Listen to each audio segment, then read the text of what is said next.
보이스피싱 당할까봐 무서우시다고요? 모바일 뱅킹 시작하기가 두려우시다고요? 아유, 그래서 제가 왔죠. 뭐 필요한 거 없음? 네, 여러분 안녕하세요. 여러분과 함께 디지털 세상으로 첫걸음을 함께 내디딜 이용렬입니다. 인사드리겠습니다. 그동안 잘 지내셨죠? 다들 디지털에 대해서 많이 공부하고 계셨나 모르겠습니다. 자, 오늘 저와 함께 배워볼 내용은요. 첫 번째, 편리하게 안심되는 모바일 뱅킹 이용하는 방법. 두 번째, 이거 중요합니다. 사이버 금융 범죄를 예방하는 방법. 듣기만 해도 흥미진진하지 않으십니까? 우리가 알고 있어야 할 중요한 정보니까 끝까지 시청해 주시기 바라겠습니다. 아마 이 영상을 보고 계시는 분들은 돈을 보내거나 찾을 때 은행을 직접 가거나 또 가족분들에게 부탁을 하실 거죠. 요즘 말이에요, 이 작은 스마트폰을 사용합니다. 아마 다들 알고 계실 거예요. 그런데 사용하는 게 어려워서 괜히 겁나서 사용을 못하고 계실 거라는 생각이 듭니다. 모바일 뱅킹이요, 생각보다 어렵지 않게 가입할 수 있거든요. 저랑 같이 지금부터 차근차근히 한번 해보도록 하겠습니다. 자, 그럼 준비물부터 알아보도록 하겠습니다. 본인 명의의 스마트폰, 내 거, 거래하시는 계좌번호, 내 통장, 네, 이렇게 두 개만 있으면 됩니다. 먼저 내가 어떤 은행을 주로 거래하는지 그 은행을 찾아서 앱을 설치해 주시면 되거든요. 저는 신한은행 이용하고 있으니까 신한은행 모바일 뱅킹 앱을 설치해 보도록 하겠습니다. 제일 먼저 플레이스토어를 찾으셔야죠. 네, 플레이스토어 앱을 찾으셔서 눌러주십니다. 검색창에 뜨죠. 당연히 뜨죠. 그 검색창에다가 신한은행이라고 이렇게 칩니다. 스마트폰 뱅킹 나오죠? 신한솔이라고 해가지고 그거 딱 눌러주시는 거예요. 딱 눌러. 그러면 설치가 나오죠. 네, 설치해라. 네, 심심하면 얘기하면서 해도 돼요. 설치해라. 설치된 모바일 뱅킹 앱을 눌러서 이제 들어가 주시는 거예요. 그러면 뭐라고 뜨냐면 신한솔에서 전화 걸고 관리하도록 허용하시겠습니까? 허용해야죠. 네, 허용을 이렇게 딱 눌러주세요. 허용을 딱 눌러주시면 솔 시작하기 이렇게 나옵니다. 그럼 시작하기. 그래, 시작하자. 회원 가입 방법을 선택해 주세요 라고 나옵니다. 카카오 계정으로 가입하기, 또 휴대폰 번호로 가입하기 나옵니다. 기본이 일단 중요하니까 기본으로 일단 또 한번 해보도록 하겠습니다. 휴대폰 번호로 가입하기 눌렀습니다. 휴대폰 번호 이제 확인이 나옵니다. 네, 확인 한번 눌러주시고 그러면은 메시지가 딱 뜹니다. 이런저런 메시지가 나오면서 보내기 종이 비행기 나오죠? 종이 비행기 한번 눌러줍니다. 그 다음에 이제 전체 동의를 할 것이냐 말 것이냐가 나와요. 그럼 전체 동의? 네.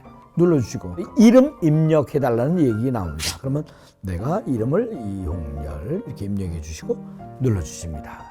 그 다음에 주민번호 입력이 나옵니다. 이렇게 주민번호하고 뒷자리 이렇게 해서 또 입력해 줍니다. 입력하면 그 다음에 이제 통신사가 나옵니다. 가끔 자기가 어떤 통신사 이용하는지 모르시는 분들 계세요. 그럼 뭐 집안에 가족들 다 집합시켜서 한번 물어보세요. SKT냐, KT냐, LG U+냐, 니들 나 모르게 어떤 거 이용했냐? 그럼 이제 자기 통신사 알아내서 이렇게 딱 눌러주시면 됩니다. 그 다음에 인증을 눌러주세요가 나옵니다. 네, 휴대폰 번호 인증 딱 눌러주시고 인증번호 6자리가 이제 오게 돼 있거든요. 그럼 그 인증번호를 입력하고 눌러주세요. 눌러주시면 이제 OK 사인이 떴어요. 자, 이제 내가 사용하는 계좌가 나올 거예요. 그러면 그 계좌를 클릭하시고 6자리 비밀번호를 입력해 주세요가 납니다. 본인이 선호하는 비밀번호를 만드시는 거예요. 네, 2, 3, 4, 5, 6. 그러면 이제 받고 싶은 알람을 설정해 보세요라고 나오는데 이건 자기가 선호하는 거 이렇게 체크하시면 되고 확인을 눌러주십니다. 확인을 눌러주시면 신한솔 가입 완료, 네, 체크 사인이 뜹니다. 그런데 비밀번호 외에 자기가 선호하는 로그인 방식이 추가적으로 뜹니다. 생체로 등록하기도 있고 패턴으로 등록하기가 있거든요. 근데 저는 생체를 굉장히 선호합니다. 뭐 어디 확인해 볼 필요도 없고 이 엄지 지문이잖아요. 이거 어디 갈 염려가 없거든요. 얘는 항상 내 곁에 있잖아요. 자, 해놓고 네, 확인을 누르십니다. 그러면 일단 가입이 끝났습니다. 근데 모바일 뱅킹의 단점은 글씨가 너무 작다는 거예요. 글씨도 많아서 뭘 클릭해야 할지 가끔 헷갈린단 말이에요. 그런 분들을 위해서 쉬운 홈이라고 있습니다. 그 쉬운 홈을 일단 딱 눌러주세요. 쉬운 홈을 눌러주시면 글씨가 크게, 창이 아주 크게 뜨죠. 그거를 이제 이용해 주시면 되는 겁니다. 자, 이제 돈 보내기를 한번 해보도록 하겠습니다. 이쁜 손주한테 용돈 주고 싶은 생각이 드실 때가 있잖아요. 근데 이걸로 멋지게 쏴보세요. 얼마나 손주가 좋아할까요? 네, 자, 그건 그거고, 계좌 조회, 돈 보내기, 상품 가입 여러 가지가 나오죠. 그 가운데 돈 보내기를 이렇게 누르십니다. 이렇게 누르시면은 받는 통장 선택이 나와요. 네, 그 은행을 딱 이렇게 눌러주시고, 그리고 받는 통장의 계좌 입력이 나옵니다. 네, 손주의 계좌번호죠. 네, 계좌번호 입력을 하고 거기 손주 이름이 나옵니다. 손주에게 보내시나요? 예. 금액 요거 잘 하셔야 돼요. 예. 요거 한 5만 원만 보내고 싶다 할 때 5000 흥분해가지고 하나 더 누르면 50만 원 갑니다. 그 다음에 다음을 또 눌러주십니다. 손주에게 5만 원 보낼게요 라는 메시지가 뜹니다. 그럼 그 밑에 이체하기를 딱 눌러주세요. 눌러주시고 계좌 비밀번호가 있어요. 아까 그 비밀번호하고는 또 다릅니다. 계좌 비밀번호 4자리죠. 요거는 네 자리. 아우, 요즘 비밀번호가 얼마나 많은지 아주 헷갈려요. 네, 끝났습니다. 네, 간단하죠. 모바일 뱅킹이라는 어마어마하게 보였던 산을 생각보다 쉽게 넘어간 것 같지 않으시나요? 그동안은 얼마나 고생했습니까? 은행이 멀리 떨어져 있어서 은행에 한참 가면 그날은 또 마침 사람들이 많아요. 그러면 또 번호표 뽑아가지고 또 한참 기다리죠. 시간을 얼마나 잡아먹는지 모릅니다. 이 모바일 뱅킹, 네, 저하고 같이 해보니까 이렇게 쉬운지 모르셨죠? 은행 가지 마셔요. 집에서 편안하게 이용하시길 바라겠습니다. 이제 다 된 거예요. 자, 이제 우리가 안심하고 모바일 뱅킹 사용하는 방법을 알았습니다. 뭐 별거 없죠? 그러면 무엇을 조심해야 되는지도 아시겠죠? 요즘 말이죠. 뉴스만 봐도 정말 많은 사이버 금융 범죄가 일어나고 있습니다. 나쁜 사람들 같으라고요. 이런 열심히 사시는 분들 속여가지고 돈을 보내게끔 하거나 스마트폰에서 돈을 몰래 빼내어 가거나 얼마나 안타까운지 말도 못합니다. 이런 사이버 금융 범죄를 예방하기 위해서는 우리가 이 범죄 수법에 대해서 잘 알고 있어야 당하는 일이 없습니다. 자, 그러면 먼저 보이스피싱이 뭔지 그거부터 알아보도록 하겠습니다. 보이스피싱은요, 전화로 개인 정보를 낚아 올리는 전화 금융 사기, 이런 뜻입니다. 개인 정보를 불법으로 사칭해서 범죄에 이용하는 방법을 말하는 거죠. 전화 금융 사기. 이해가 쉽도록 어떻게 하는지 제가 한번 읽어보도록 할게요. 이건 진짜는 아니니까 속지 마시고요. 안녕하세요. 서울중앙지검 이용렬 수사관입니다. 본인 앞으로 연루된 사건 때문에 연락을 드렸습니다. 50년생 12월 18일생 홍길동 씨 맞으시죠? 이 사건 현장에서 홍길동 씨 명의의 통장과 카드가 발견이 되었습니다. 지금 당장 계좌에 있는 돈을 금융감독원에게 맡겨주셔야 계좌에 있는 돈을 잘 보관하실 수가 있으십니다. 하하, 이거 참 너무하지 않습니까? 일단 말이죠, 검찰 수사관이라고 사칭을 합니다. 범죄에 연루됐다고 겁을 주죠. 전화 받은 입장에서 당연히 당황하죠. 거기다 내 생년월일의 이름까지 다 알고 있지 않습니까? 이러면 정말 진짜 검찰인가? 믿을 수밖에 없죠. 이렇게 검찰이나 금융기관을 사칭하는 전화가 오는 경우에는 절대로 대응하지 마시고 개인정보를 알려주시거나 돈을 입금하거나 이래서는 절대로 안 됩니다.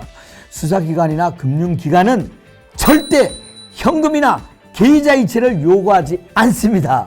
이 점을 꼭 알아두셔야 됩니다. 아주 중요합니다. 요즘은 통화뿐만 아니라 문자를 통한 사이버 금융 범죄가 심각하다고 합니다. 온갖 광고 문자가 엄청나게 오고 있지 않습니까? 이 중에서도 스미싱을 조심해야 돼요. 스미싱이 뭐냐고요? 스미싱이라는 거는 문자 플러스 피싱, 합성어입니다. 쉽게 말해서 출처가 확인되지 않는 문자 메시지로 개인정보를 낚는다, 이런 뜻입니다. 아마 이런 문자 받으신 분들 많으실 거예요. 국제 발신, 웹 발신. 저도 이런 거 많이 받아봤거든요.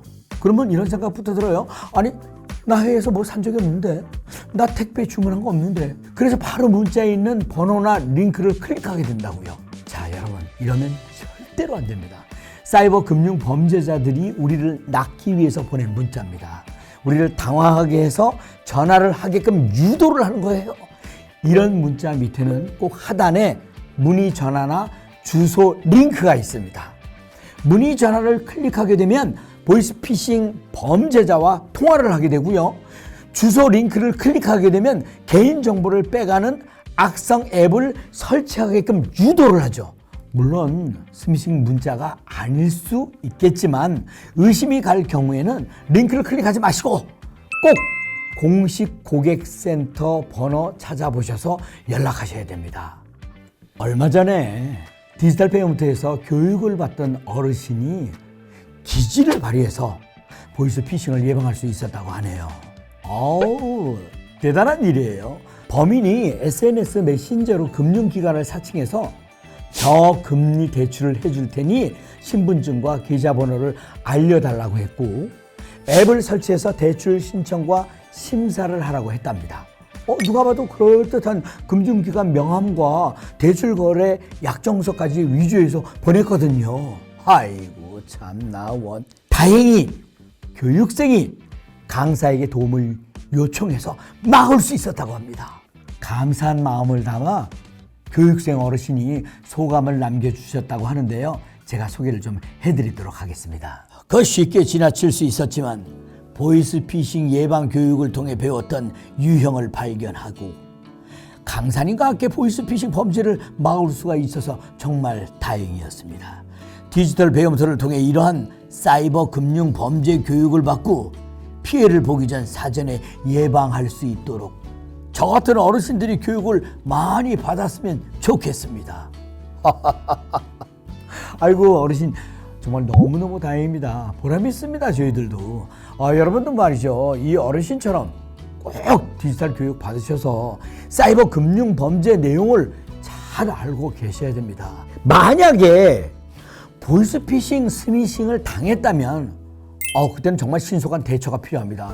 일단 경찰 112, 금융감독원 1332, 금융회사 고객센터에 피해 사실을 신고해서 본인의 기존 계좌를 정지하고 다른 사람이 신규 계좌를 개설하는 것을 중단할 수 있습니다.